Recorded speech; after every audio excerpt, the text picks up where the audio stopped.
Vergil Ortiz Jr. is calling out Terence Crawford after stopping Maurice Hooker. A star was born on Saturday night with Vergil Ortiz Jr. beating Maurice Hooker and then calling out Terence Crawford while in the ring, letting him know that he wants him next, whether he's ready or not. Tonight was Vergil's official coming out party with his seventh round knockout of the former WBO light welterweight champion Hooker with 27 wins, 2 losses, 3 draws, 18 knockout wins in front of a large crowd at the Dickies Arena in Fort Worth, Texas.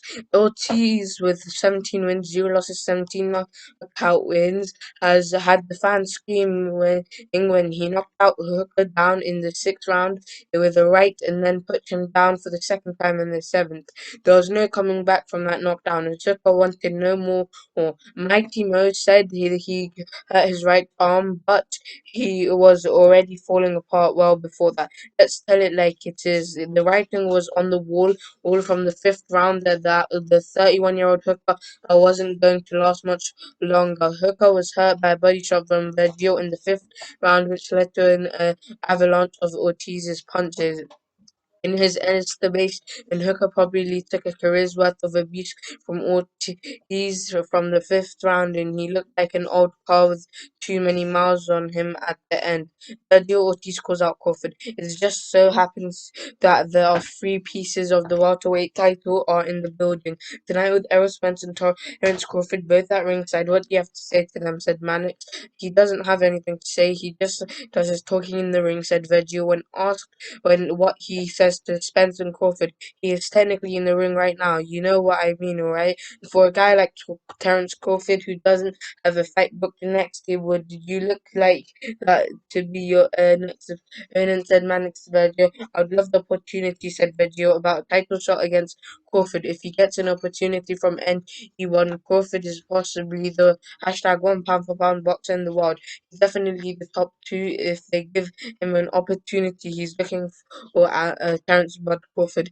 He's looking at him. If he wants to make a fight, he's more willing to do it, said Vergil.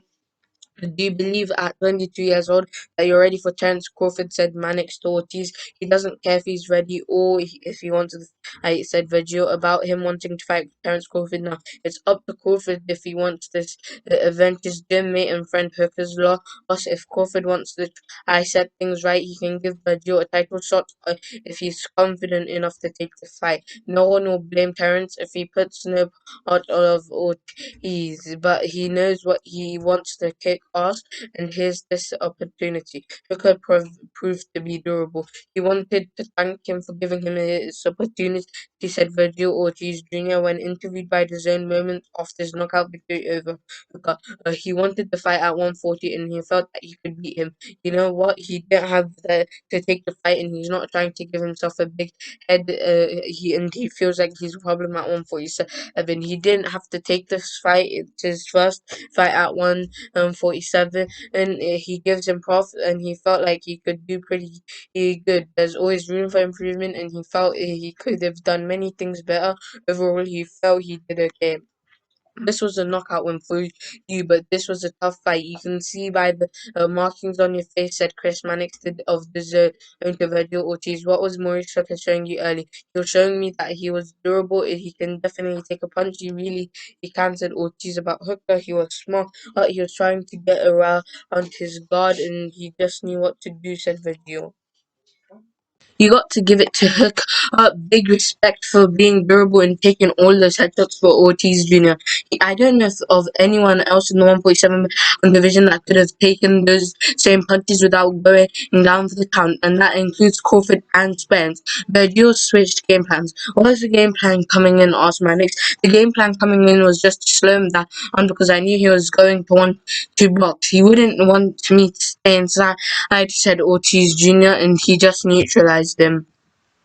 You wound up finishing the fight in the seventh, but during the fight, you were landing a lot of power punches, said Mannix about Vergil landing a lot. Was there any part of you thinking he might have to go the distance? Honestly, he did, and he thinks he was going to go to the distance at some point in the fight, said Ortiz Jr. To be honest, the headshots weren't hurting him at first. He could take a punch, and he's not going to lie. He knew it wasn't going to be the head, and that's when he started investing in the body, said Vergil. Well, you have said that ever since Mario Herrera fight, you have gained more confidence. What does a win like this do for you, said Mannix? It definitely gives me more confidence that he believes in himself more and that he's ready for title shot, said Ortiz Jr. Whoever is willing to give him the opportunity, he's very respectful and he's not going to call anyone a bum, and he's not like that at all. I respect every fighter that comes into this ring, said Vergil.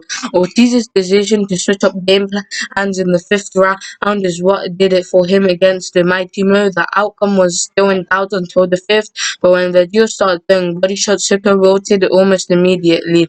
Could Crawford handle these body shots that Ortiz was landing tonight? He'd say probably not, but there's only one way to find out. If Crawford wants to test the young lion, Vergil Ortiz, here's his opportunity. Terence doesn't have a fight scheduled yet, and he's kidding himself if he thinks he's gonna get at the Manny Pacquiao or Errol Spence fight. It's always on the Fight Talk, and I am out.